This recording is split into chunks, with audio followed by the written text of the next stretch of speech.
Viewer beware.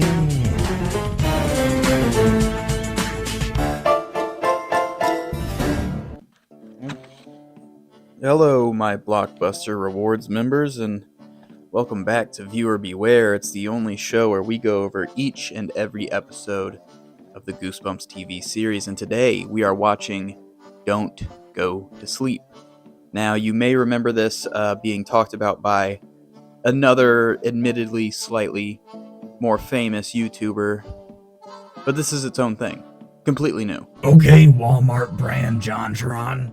Why must you say these things? I'm out here putting in work day after day. You just gotta take a hot dump on my dreams. Just watch the show, video boy. Well, that's the plot of tonight's episode. It's about a boy that is tired of being a kid and then quickly finds out that sometimes reality may be better than your dreams. Sure, we've seen it before, but I mean, have we seen it with presidential brain surgery? I think not. So, let's take some caffeine and don't go to sleep. How come Greg gets to go and I don't? Because you're a midget. Whoa, you're not allowed to say that anymore. Anyway, we open to our hero Matt, who's having a Home Alone style argument with his mom about how being a kid just isn't fair. Matt's older brother and sister get to do whatever they want, like go out on a school night or have their own private telephone, just because they're teenagers. And Matt has to do all the chores on his own. Cow, a bummer. I don't want to be 12. I hate being the youngest. Sorry, that's the way it is. That's reality, Matt. To gain some of his independence, Matt wants to move his room up to the attic, but his mom says no. Matt hates being 12 and decides to head up to the attic anyway. After all, who's gonna stop him? The attic is noticeably creepy, but Matt isn't scared. That's reality, Matt. Reality? Who needs it? I hate reality. Ominous words from an angry boy. Anyway, as Matt falls asleep, the room starts spinning in all different directions, and before we know it, Matt is walking in the kitchen to some weird stuff. Great game last night. You don't have to rub it in. What are you talking about? We played a great game. Everyone is nice, and he's the center of attention because apparently Matt is an all-star hockey player. You want to put my picture on a cereal box? Also, check the custom rap they made for the episode. Truth is stranger than fiction. That's reality. Nothing so strange as fiction. That's reality. My agent's on the job. That's reality. Life is on the road. That's reality. The only real truth is that of the mind. So my body follows through with reality.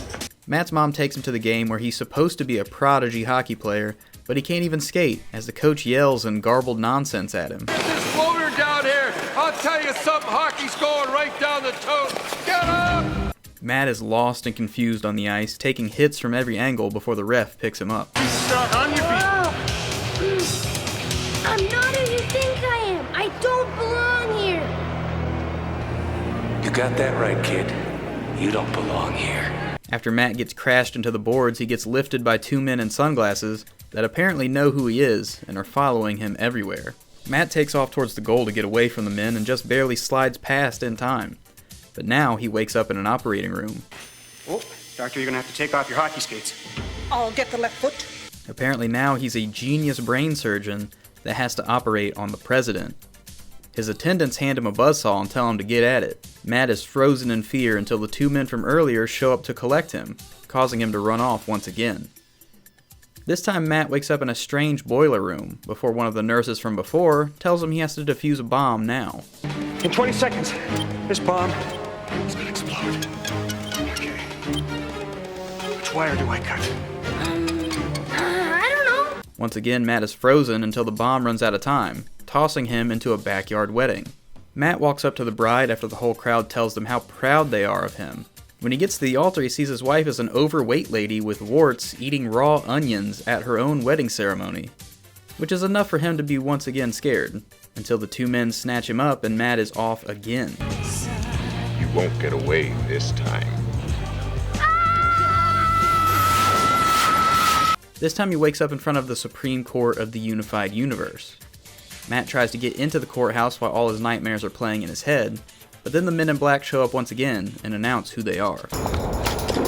Who are you guys? What? You want our badge numbers? He told you, man. We're the reality police. No, I mean, what do you want with me? Matt is apparently in big trouble for rejecting reality the way he done did, sending him back to reality court. Matt correctly says he didn't do anything, to which the judge says you dared to be unhappy with your family treating you poorly, so now you're in trouble. It's never clear what the punishment of this crime is, but we can probably assume it's bad. Before the punishment is executed, Matt is woken up by his mom, who pulls Matt down from the attic. Matt tells his mom that the dream was horrible, and now he's perfectly fine with being a kid, and letting everyone ignore him. A real lesson we can all learn from. Never disrupt the status quo. Matt decides he's going to go to his own bed now, but his mom sends him back up to the attic to collect his stuff. Matt is still freaked out, but it was all just a dream, right? Back to reality. Just good old, boring reality. Boring? Oh, Matt, the fun's just beginning.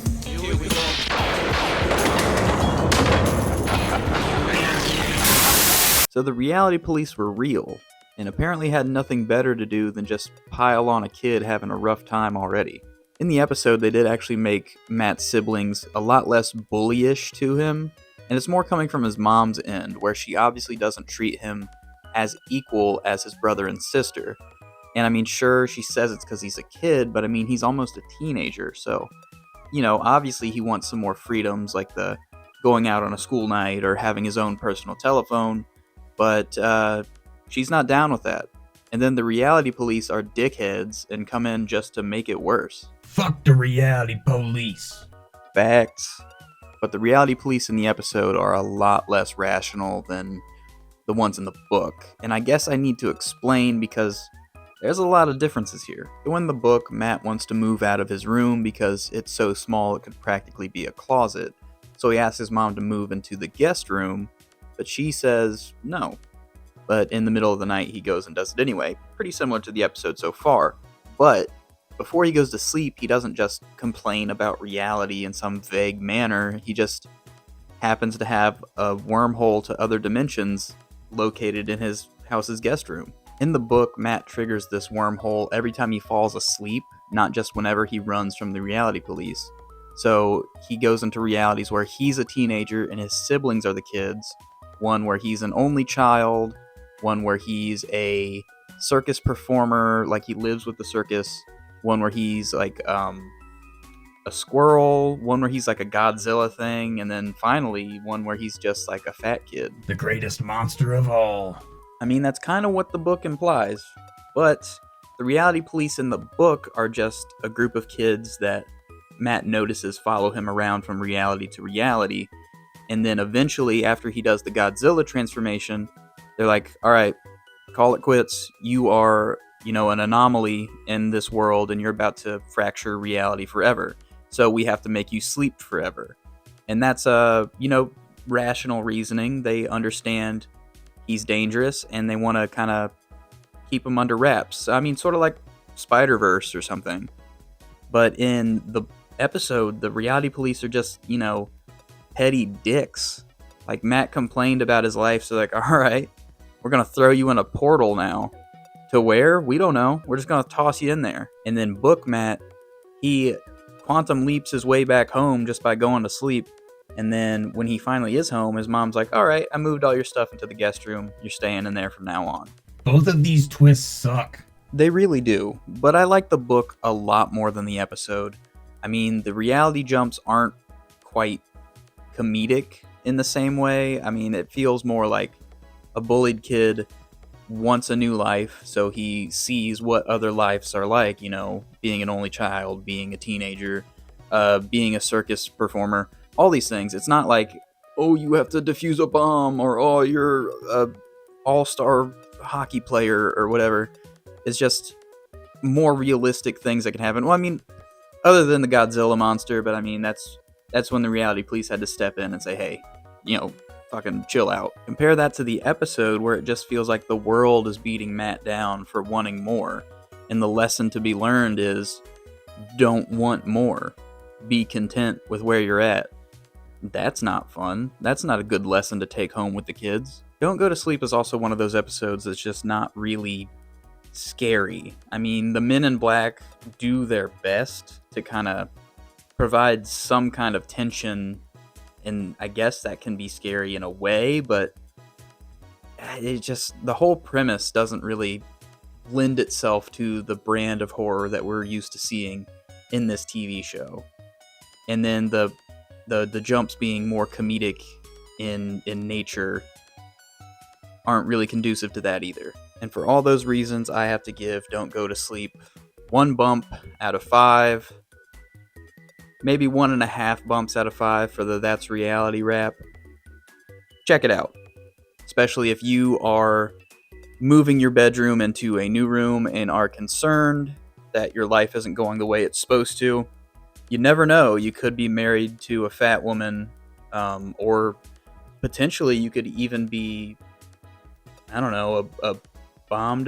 All those lives kind of rocked. I mean, a bomb diffuser, an all-star hockey player. Like, even if you are bad at hockey and you're like good enough to be on cereal boxes, I mean, you got money, you just retire. No one's stopping you. Matt's stupid. Do you know if my mother's still here? What's that he said? He wants his mommy.